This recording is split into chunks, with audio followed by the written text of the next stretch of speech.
नमस्कार दोस्तों, स्वागत है आपका अपने इस यूट्यूब चैनल में। आज MLIS का जो पेपर 110 है, academic libraries and their development, इसके लेसन 3 और लेसन 4 के क्वेश्चन आंसर्स को हम क्विक व्यू में करेंगे। क्वेश्चंस को मैंने डिटेल में कवर किया है, लेकिन आपको मेन पॉइंट्स में एक्सप्लेन करूंगा ताकि कम टाइम में शॉर्ट वीडियो हो और आपको अच्छे से रिवीजन हो जाए। आप कहेंगे तो इस PDF के लिंक को मैं आपको डिस्क्रिप्शन बॉक्स में डाल दूंगा ताकि आपको कोई परेशानी ना हो। तो शुरू करते हैं इस टॉपिक को। तो पहला क्वेश्चन है, explain the role of academic libraries in the formal education. तो एकेडमिक लाइब्रेरी का क्या रोल है फॉर्मल एजुकेशन में, इसके बारे में बात करते हैं। तो सबसे बेसिक चीज क्या है, रिसोर्स एक्सेस। हम एकेडमिक लाइब्रेरी में text book, reference materials, digital resources को एक्सेस कर पाते हैं। Support for the teaching and learning, ये टीचिंग एंड लर्निंग को सपोर्ट करता है, करिकुलम एक्टिविटीज को सपोर्ट करता है, लर्निंग स्पेस प्रोवाइड करता है। ठीक है। रिसर्च सपोर्ट, ये रिसर्च में सपोर्ट करता है। स्कॉलरली मटेरियल जो होते हैं उनको एक्सेस करने में हेल्प करता है। लाइब्रेरी में अच्छे अच्छे जर्नल्स होते हैं, रिसर्च डेटाबेस होता है, बहुत सारे ऑनलाइन सब्सक्रिप्शंस होते हैं जिसको आप एक्सेस करके यूज कर सकते हैं।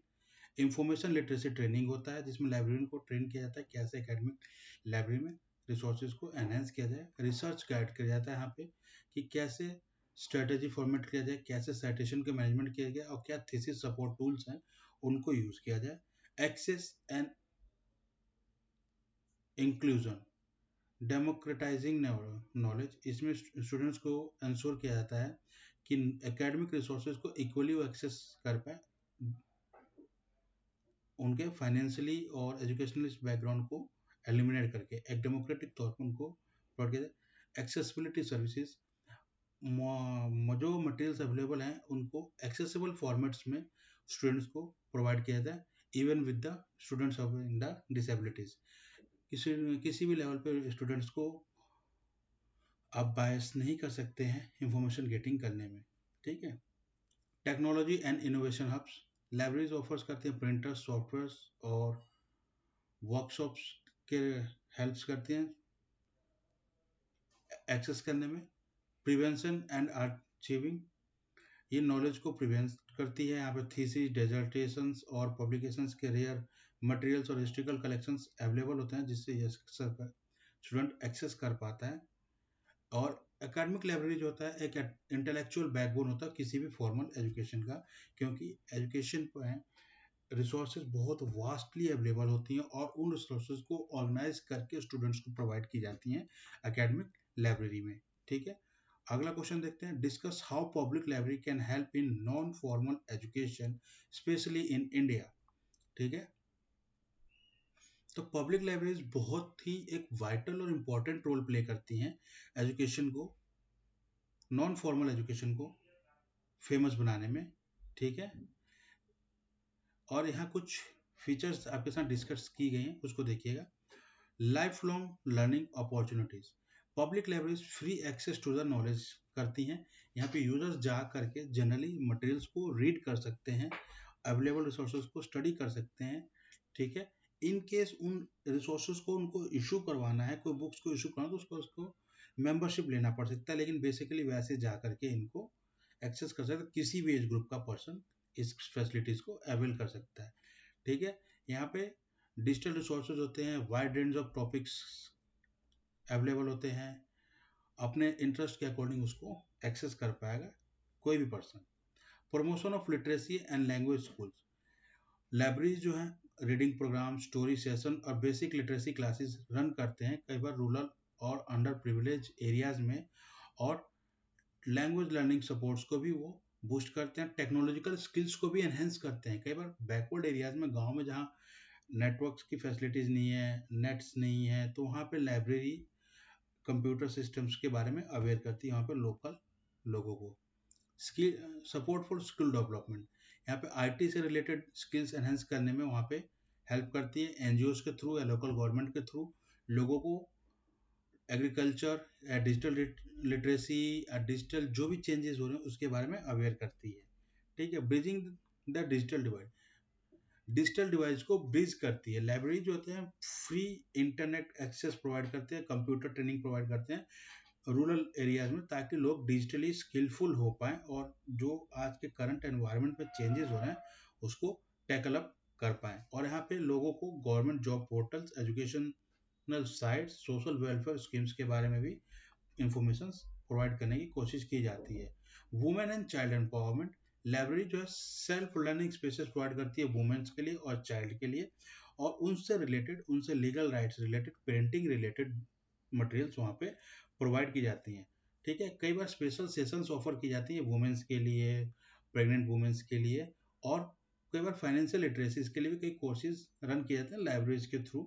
ठीक है, इसमें एनजीओ वगैरह का बहुत बड़ा योगदान होता है। कम्युनिटी लर्निंग सेंटर्स, लाइब्रेरी जो है ऑफर करता है कम्युनिटी के एजुकेशन को। ठीक है, यहाँ पे डिबेट्स, कल्चरल प्रोग्राम्स का अवेयरनेस कैंपेन्स वगैरह को ऑर्गेनाइज किया जाता है। और ये एक इनफॉर्मल प्लेटफॉर्म है किसी भी एजुकेशनल फैक्ट्स को डिस्कस करने के लिए। Exam preparation and career guidance, आजकल जो है लाइब्रेरी का एक बहुत इंपॉर्टेंट पॉइंट उभर करके आ रहा है ये, कि एग्जाम प्रिपरेशन में हेल्प करती है और करियर गाइडेंस में हेल्प करती है। यहाँ पे स्टूडेंट्स आते हैं, लाइब्रेरी के जो स्टडी मटेरियल्स होते हैं, रिसर्च पेपर्स हो गए या जो एग्जाम ओरिएंटेड कंटेंट्स होते हैं, यूपीएससी, एसएससी, बैंक के जो स्टडी मटेरियल्स होते हैं वो प्रोवाइड किया जाता है। और स्टूडेंट्स उसको पढ़ करके करियर काउंसलिंग के लिए, जैसे एम्प्लॉयमेंट न्यूज़पेपर्स वगैरह अवेलेबल होते हैं, उससे अपने आप को गेनफुल नॉलेज प्राप्त कर सकते हैं। ठीक है, क्योंकि resources, rather to investing in lots of money in resources, it's much better we have to get the in library.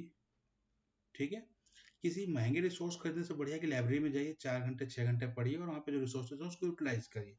तो लो इनकम बैकग्राउंड लोगों के लिए काफ़ी सपोर्टिव होता है।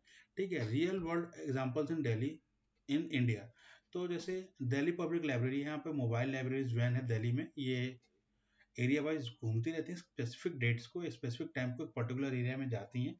लोग वहाँ पे उस लाइब्रेरी वैन में जा करके, मूविंग वैन में जा करके, वहाँ से जो भी इंफॉर्मेशन सोर्सेज हैं मेंबरशिप कार्ड के थ्रू कलेक्ट करती हैं और फिर उसको रीड करती हैं। तो इसको एक कहते हैं लाइब्रेरी आपके द्वार, एक प्रोग्राम कहा जाता है इसको। ठीक है, लाइब्रेरी आपके द्वार, इसमें लाइब्रेरी आपके लोकल एरिया में आती है मोबाइल वैन्स के थ्रू, और वहाँ पे आप अपने इंफॉर्मेशन रिसोर्सेज को कलेक्ट कर सकते हैं, जो स्टडी मटेरियल चाहिए, जो मटेरियल चाहिए वो कलेक्ट कर सकते हैं। नहीं है तो उनको डिमांड कीजिए और वो नेक्स्ट विजिट में आपको प्रोवाइड कर सकते हैं। राजस्थान में भी यही एक विलेज लाइब्रेरी कॉन्सेप्ट स्टार्ट किया गया है और इसमें कम्युनिटी बहुत इंपॉर्टेंट रोल प्ले करती है। सेम थिंग कर्नाटका में भी है, जहाँ पे मोबाइल लाइब्रेरीज और ई लर्निंग प्रोवाइड किया जाता है। ठीक है, तो इस बेसिस पे हम कह सकते हैं कि लाइब्रेरी जो है एक इम्पोर्टेंट सोर्स है या पावरफुल वेपन है नॉन फॉर्मल एजुकेशन को बढ़ाने के लिए इंडिया में। ठीक है, अगला क्वेश्चन देखते हैं। What are the objectives of University Grant Commission, UGC के क्या ऑब्जेक्टिव्स हैं? तो यूजीसी एक स्टेटूटरी बॉडी है गवर्नमेंट ऑफ इंडिया का। इसे पार्लियामेंट्री एक्ट के थ्रू पास किया गया था और 1956 में इसे बनाया गया था। इसका मेन ऑब्जेक्टिव क्या है? Maintaining standards of higher education, ये हायर एजुकेशन के स्टैंडर्ड्स को मेंटेन करके रखती है। ठीक है, मॉनिटर करती है, इवेल्युएट करती है यूनिवर्सिटीज के प्रोग्राम को रेगुलरली बेसिस पे और गाइडलाइंस प्रोवाइड करती है। कोऑर्डिनेशन अमॉन्ग यूनिवर्सिटीज, ये यूनिवर्सिटीज के बीच में कोऑर्डिनेशन और कोलैबोरेशन का काम करती है। Funding and financial assistance, UGC top जो है फंड्स को डिस्पर्स करती है यूनिवर्सिटीज और कॉलेजेस का बीच में, डेवलपमेंट के लिए, इंफ्रास्ट्रक्चर के लिए, रिसर्च और फैकल्टी इंप्रूवमेंट के लिए। ठीक है, और इसके लिए वो स्पेशल फाइनेंशियल एड्स इशू करती है। रिकॉग्नाइजेशन एंड रेगुलेशन, कोई भी यूनिवर्सिटी को रन करने के लिए और कोर्सेज को एफिलिएशन करने के लिए यूजीसी से रिकॉग्नाइज होना पड़ता है। वो एक सेट ऑफ नॉर्म्स होते हैं, उस पे उस नॉर्म्स को फॉलो करना पड़ता है, तभी वो ऑर्गेनाइजेशन एजुकेशनल बैकग्राउंड्स में एकेडमिक प्रोफाइल्स को या एकेडमिक एक्टिविटीज़ को रन कर सकता है, कॉलेज या यूनिवर्सिटीज़ ओपन कर सकता है। ठीक है, तो हर इंस्टीट्यूट जो भी इंडिया में है वो कॉलेज लेवल पे, यूनिवर्सिटी लेवल पे, वो यूजीसी के अंडर आती हैं। और जितने भी यूजीसी रजिस्टर्ड ऑर्गेनाइजेशंस हैं, कॉलेज, यूनिवर्सिटीज़ हैं, उनके लिस्ट यूजीसी पे वेबसाइट्स पे प्रोवाइड किया जाता है। Promotion of research and innovation, UGC research और इनोवेशन को बहुत प्रमोट करता है। इसके लिए वो यूजीसी नेट जेआरएफ का एग्जाम कंडक्ट करता है टाइमली, साल में 2 बार। ठीक है, development of higher education policies, ये हायर एजुकेशन पॉलिसीज को फॉर्मल है और डेवलप करता है, नए नए प्रोग्राम्स इम्प्लीमेंट करता है और टाइम टू टाइम जो पहले के बने हुए नॉर्म्स हैं उनको according to global needs change करता है। जैसे AICT हो गया, All India Council of Technical Education हो गया, मिनिस्ट्री ऑफ एजुकेशन के हो गया, NT हो गया, इन सब के थ्रू वो NT नहीं, NCT, national council of Technical education, teachers education, और इनके थ्रू वो इम्प्लीमेंटेशन करता है। ये प्री डिफाइंड गाइडलाइंस हैं, इसमें कोई ग्लोबल लेवल पर चेंजेस आते हैं तो इनमें वो चेंजेस करके अमेंड करके नए गाइडलाइंस इशू करता है। एंश्योरिंग एक्सेस एंड इक्विटी, ये प्रमोट करता है मार्जिनलाइज स्टूडेंट्स को, वुमेन्स को, ST OBC को, कम्युनिटीज को वेरियस फंड्स और प्रोग्राम्स रन करके ताकि वो एजुकेशन के फील्ड में आ सकें। उनके लिए special regional linguistic minorities based programmes भी रन करता है। ठीक है। Encouraging quality improvement programmes, quality improvement programmes को एनकरेज करता है, टीचर्स को ट्रेन करता है। ग्लोबल नेशनल लेवल पर, इंटरनेशनल लेवल पर जो भी प्रोग्राम्स होते हैं, सेमिनार्स होते हैं, उसमें यूनिवर्सिटीज़ के प्रोफेसर्स पार्टिसिपेट करते हैं ताकि वो जो चेंजेस हैं उसको अडॉप्ट किया जा सके और इंडिया को ग्लोबलाइज किया जा सके और इंटरनेशनल एजुकेशन लेवल के जो पैटर्न्स हैं उसको मीटअप किया जा सके। Globalisation of Indian higher education, ये फॉरेन यूनिवर्सिटीज़ के साथ कोलेब्रेशंस को प्रमोट करता है और ताकि स्टूडेंट्स बेनिफिट्स ले सकें। और कई बार ये global universities student exchange programme भी रन करता है जिसमें स्टूडेंट एक दूसरे के साथ इंटरेक्ट करते हैं वेरियस यूनिवर्सिटीज़ के, इंटरनेशनल यूनिवर्सिटीज़ के थ्रू, और वहाँ पे जो एजुकेशनल मेथड्स हैं उसको अडॉप्ट करते हैं। ठीक है। अगला क्वेश्चन देखते हैं। Describe the role and activities of university grant commissions in the development of college and universities libraries in India. UGC का क्या रोल है कॉलेजेस और यूनिवर्सिटीज लाइब्रेरीज को डेवलपमेंट में इंडिया में? तो ये बहुत इंपॉर्टेंट रोल प्ले करता है। जैसे कि पीछे भी हम डिस्कस कर चुके हैं, यूजीसी एक स्टैट्यूटरी बॉडी है जिसे इंडिया में इंडियन पार्लियामेंट में यूजीसी एक्ट 1956 में पास करके इसको बनाया गया था। Role and activities of UGC in development of college and university libraries.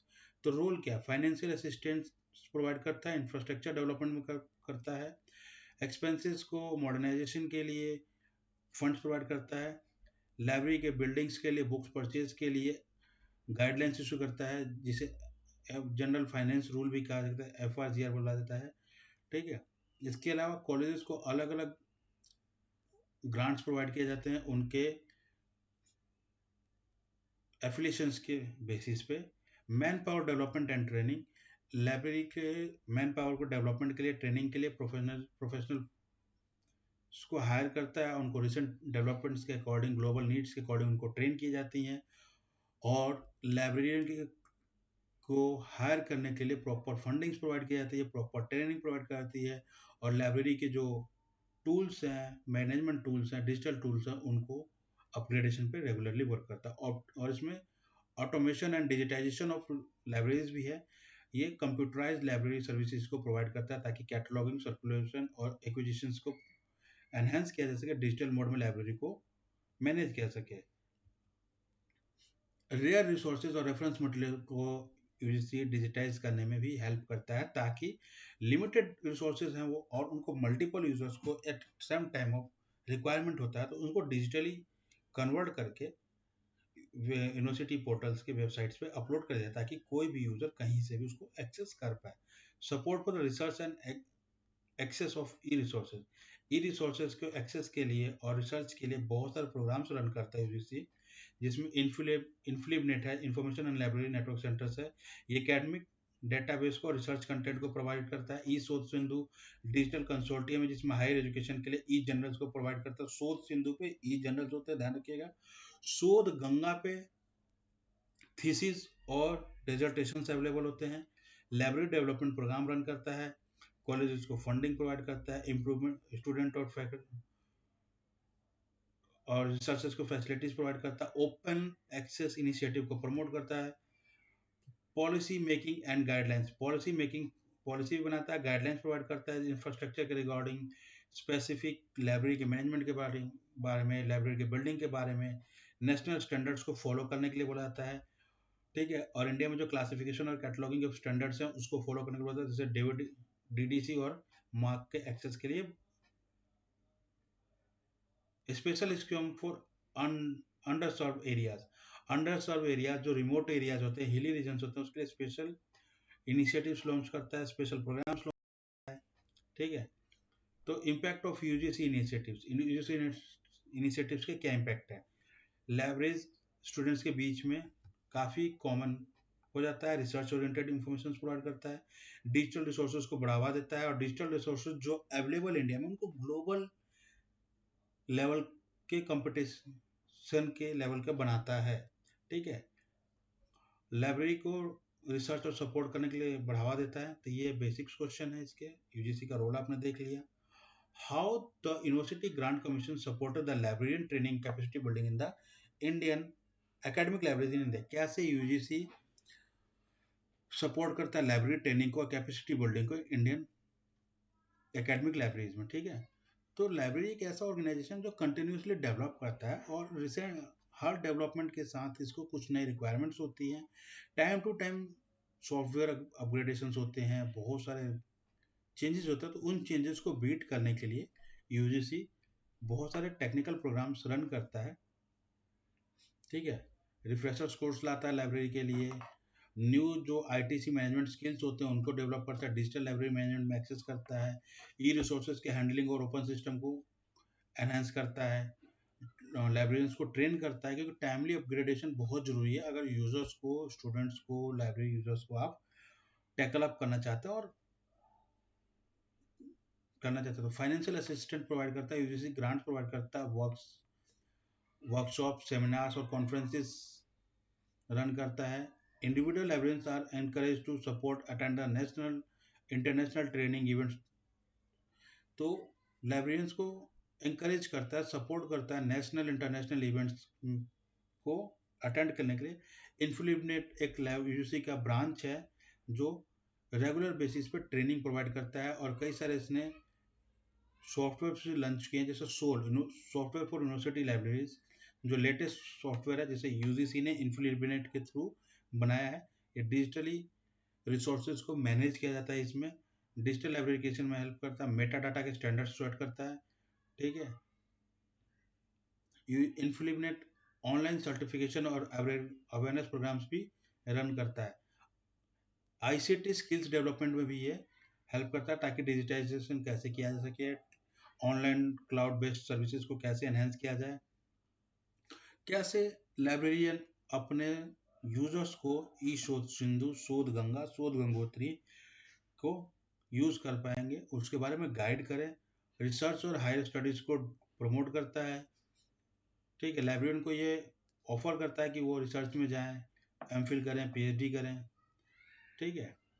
Policy development और गाइडलाइंस भी प्रोवाइड करता है करंट एडवांसमेंट सर्विसेज के अंडर में। ठीक है। Encouragement of networking and collaboration, inter library collaboration और रिसोर्स शेयरिंग को बढ़ावा देता है, ताकि रिसोर्सेज एक ऑर्गेनाइजेशन, पर्टिकुलर ऑर्गेनाइजेशन या बाउंड्री में बंद करके ना रह जाए, उसको म्यूचुअल सपोर्ट्स पर रिसोर्सेज को शेयर किया जाए, ताकि कई बार कॉस्टिंग को भी इससे कम किया जाता है। मान लीजिए कुछ रिसोर्सेज मेरे पास अवेलेबल हैं और उसका कम यूज हो रहा था, मैं उसको किसी और लाइब्रेरी के साथ कोलैब करके उनको शेयर कर सकते हैं। इसको प्रमोट किया जाता है। लाइब्रेरी को इससे बहुत बेनिफिट होता है, इसे इंटर लाइब्रेरी लोन के नाम से भी जानते हैं। लाइब्रेरियंस को ट्रेन किया जाता है ई शोध सिंधु, एनलिस्ट और डेलनेट को यूज करने के लिए। ठीक है। तो इससे क्या होता है कि लाइब्रेरियंस जो हैं प्रोफेशनली और एडवांस स्किल्स को एक्वायर करते हैं, उनके अंदर नई एबिलिटी आ जाती है डिजिटल और हाइब्रिड लाइब्रेरी एनवायरनमेंट को मैनेज करने के लिए, बल्क में इंफॉर्मेशन शेयरिंग करने के लिए। ठीक है। तो ये बेसिक क्वेश्चन है। छठा क्वेश्चन है, what what the different schemes of the UGC Grant Commission for the funding of academic libraries, how do UGC promote their development and program? तो यूजीसी के कौन से प्रोग्राम्स हैं और क्या इनिशिएटिव्स है, उसके लिए यहाँ पे कुछ शेयर किया गया है। तो आप देख सकते हैं एकेडमिक लाइब्रेरीज के लिए जनरल फंड्स हैं। ठीक है। ऑब्जेक्टिव क्या है, इंफ्रास्ट्रक्चर को मजबूत करने के लिए बुक्स, फर्नीचर, ऑटोमेशन के लिए किया जाता है। ठीक है। कॉलेज और university with the potential for the excellence, तो इसमें रिकॉग्नाइज किया टॉप परफॉर्मिंग स्टूडेंट्स इंस्टीट्यूशंस को, और उनको लाइब्रेरी को मॉडर्नाइज करने के लिए और रिसर्च सपोर्ट के लिए फंड्स प्रोवाइड किए जाते हैं। ऑटोनोमस कॉलेज होता है। इसमें लाइब्रेरी के मॉडर्नाइजेशन के लिए प्रोवाइड किया जाता है। स्पेशल असिस्टेंस प्रोग्राम भी प्रोवाइड किया जाता है जिसमें research related collection subject specific journals को बढ़ावा दिया सके। माइनर और मेजर रिसर्च प्रोजेक्ट्स के लिए फंडिंग प्रोवाइड किए जाते हैं ताकि रिसर्चर्स के लिए रेफरेंस मटेरियल बुक सब्सक्रिप्शन को अवेलेबल कराया जा सके। ठीक है। इन्फिनिट सेंटर से नेटवर्किंग और ई रिसोर्स शेयरिंग के लिए प्रोवाइड किया जाता है। शोध गंगा और शोध गंगोत्री नेशनल थीसिस के लिए होता है ताकि डिजिटली रिसर्चर्स अपने इनको स्टडी कर पाए। तो ये बेसिक चीज़ है। शोध शुद्धि को और पूर्ण पोटेंशियल जो होता है एकेडमिक लाइब्रेरी के इंटीग्रिटी और ओरिजिनलिटी को बढ़ावा देने के लिए। और ये और जो है प्लेगरिज्म डिटेक्टर सॉफ्टवेयर है। ठीक है। तो ये बेसिक क्वेश्चन है, आप इसको स्टडी करिए और इससे आपका मेरे ख्याल से दोनों ही यूनिट 3 और 4 चैप्टर 4 और 3 और 4 के टॉपिक्स ब्रॉडली कवर हो जाएंगे। Please like and subscribe my channel. Thanks for watching.